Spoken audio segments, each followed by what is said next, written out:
karena saudara Daniel menyebutkan undang-undang ormas, pimpinan sidang.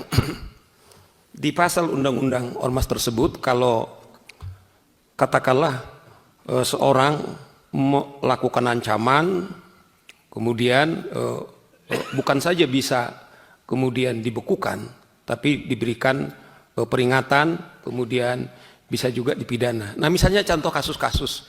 Beberapa waktu yang lalu kan kita lihat ada organisasi, karena kami ini penegak hukum pimpinan. Misalnya, ini contoh tentu, karena kami bicara penegakan hukum, kemewahan advokat itu hanya dengan bukti. Misalnya pimpinan sidang sudah tahu ada viral, misalnya ketika Hercules dalam salah satu perusahaan karena tidak bisa kemudian diberikan apa kepentingannya, kemudian perusahaannya ditutup.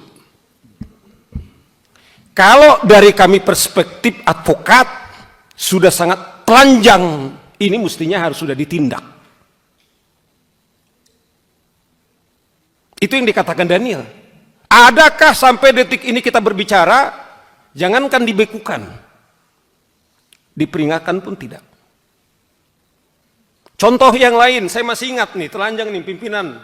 Kami sebenarnya sudah menyiapkan, ada satu hari dia mengeksekusi barang. Di situ ada Brimob. Kemudian ada seorang warga negara Indonesia.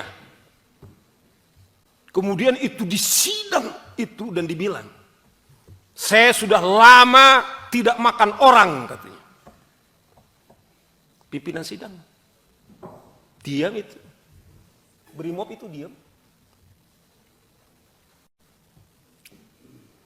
Saya masih ingat beberapa waktu yang lalu yang pimpinan Saudara Hercules mengatakan, saya akan kerahkan 50.000 orang ke Jawa Barat, karena mungkin Gubernur Deddy Mulyadi ketepatan gubernur saya, pimpinan. Saya tinggal di Jawa Barat. Dan saya harus terbuka, saya memilih beliau. Minta maaf ini tentu sudah selesai, bukan dalam konteks kampanye lagi bro, tidak lagi. Saya terharu pimpinan.